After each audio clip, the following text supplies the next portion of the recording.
तुम्हाला जर चमचमीत आणि हॉटेलसारखी पावभाजी बनवायची असेल तर या पद्धतीने एकदा नक्की करून बघा. सेम हॉटेलसारख्या चवीची ही पावभाजी तयार होते. कोणीही सहज बनवू शकेल इतकी साधी सोपी अशी ही पावभाजीची रेसिपी आहे. तर तुम्हाला जर आवडली तर या पद्धतीने एकदा करून बघा. तर पावभाजी करण्यासाठी सगळ्यात पहिला पावभाजीसाठी घेतलेल्या भाज्या मी शिजवून घेणार आहे. तर त्यासाठी 3 मीडियम आकाराचे बटाटे साल काढून चिरून घेतलेले आहेत. घेतलेल्या भाज्यांपेक्षा बटाट्याचं प्रमाण जास्त घ्यायचं म्हणजे पावभाजी मस्त चवीला होते. 1 वाटीपेक्षा कमी किंवा पाऊण वाटी फ्लॉवरचे तुकडे घेतलेले आहेत. एक मीडियम आकाराची शिमला मिरची किंवा ढोबळी मिरची घेतलेली आहे चिरून. ढोबळी मिरची जास्त घालू नका, नाही तर पावभाजीला कडवट अशी थोडी चव लागते. एक मोठ्या आकाराचा टोमॅटो चिरून घेतलेला आहे. ताजे वाटाणे घेतलेले आहेत 1 वाटी. तुमच्याकडे जर ताजे वाटाणे नसतील तर पाव वाटीपेक्षा थोडे जास्त सुके वाटाणे असतात ते भिजत घालू शकता पाण्यात. म्हणजे ते भिजल्यानंतर 1 वाटी होतात आणि ते भिजलेले वाटाणे तुम्ही पावभाजीसाठी वापरू शकता. आता पावभाजी करण्यासाठी सगळ्यात पहिला भाज्या आपण शिजवून घेऊ. त्यासाठी कुकरमध्ये 1 चमचा मी तेल घेतलेला आहे. तेल थोडं गरम झाल्यानंतर चिरलेला बटाटा, ताजे वाटाणे, चिरलेला टोमॅटो, चिरलेली ढोबळी मिरची आणि फ्लॉवरचे तुकडे घालू. थोडंसं चवीनुसार मीठ घालू आणि भाज्या एक साधारण मिनिटभर तेलामध्ये परतून घेऊ. यामध्ये मी हळद अजिबात घातलेली नाही, कारण हळद घातल्यामुळे पावभाजीला थोडासा पिवळसर रंग येतो, लालसर रंग असा येत नाही. तर भाज्या साधारण मी मिनिटभर परतून घेतलेल्या आहेत. यामध्ये आता पाणी घालू. तर भाज्या बुडतील इतपत मी पाणी घातलेलं आहे. भाज्या शिजायला जास्त वेळ लागत नाही, त्यामुळे जास्त पाणी घालू नका. कुकरचं झाकण लावून मीडियम गॅसवरती कुकरच्या 4 शिट्ट्या करून घेऊ. आता कुकरच्या 4 शिट्ट्या झाल्यानंतर गॅस बंद करून कुकर मी पूर्ण थंड करून घेतलेला आहे आणि मस्त अशा भाज्या शिजलेल्या आहेत. आता मॅशरनं आपण भाज्या मॅश करून घेऊ. तुमच्याकडे जर मॅशर नसेल तर तुम्ही ग्लासच्या सहाय्याने अशा भाज्या बारीक करू शकता. तर पाणी कमी घातल्यामुळे भाज्या बघू शकताय चांगल्या मॅश झालेल्या आहेत. आता पावभाजी आपण फोडणीला घालू. त्यासाठी कढईमध्ये 2 मोठे चमचे मी तेल घेतलेलं आहे. सुरुवातीला मी बटर घालणार नाही, बटर मी नंतर पावभाजीमध्ये घालणार आहे. आता तेल गरम झाल्यानंतर कांद्याची पेस्ट घालू. तर एक मोठ्या आकाराच्या कांद्याची मी पेस्ट घेतलेली आहे करून.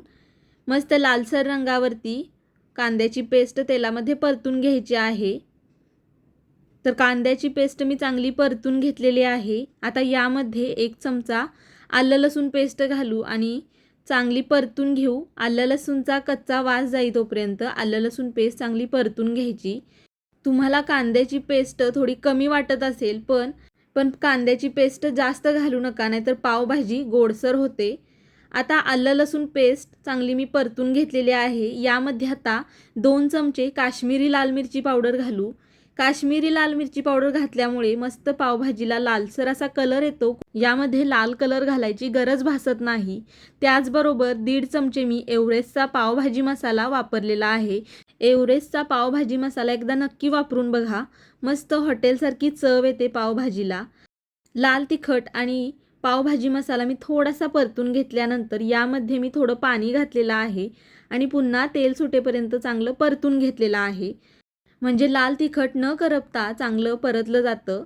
आता यामध्ये मॅश केलेल्या भाज्या घालू आणि चांगलं मिक्स करून घेऊ. तर तुम्ही बघू शकताय मस्त असा पावभाजीला लालसर असा कलर येत आहे.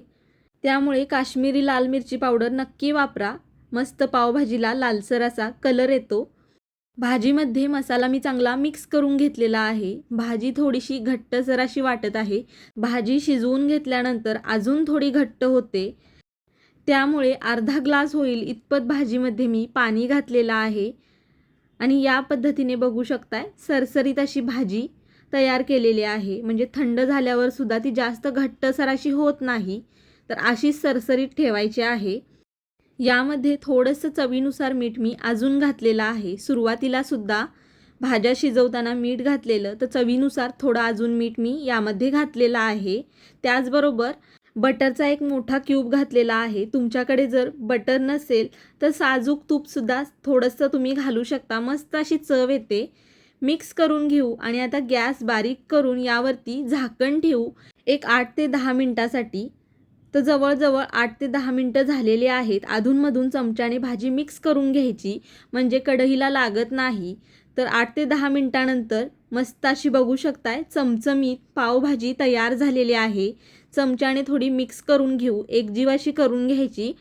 तुम्हाला थोडी ही पावभाजी पातळ वाटत असेल पण थंड झाल्यानंतर घट्टसर अशी होते.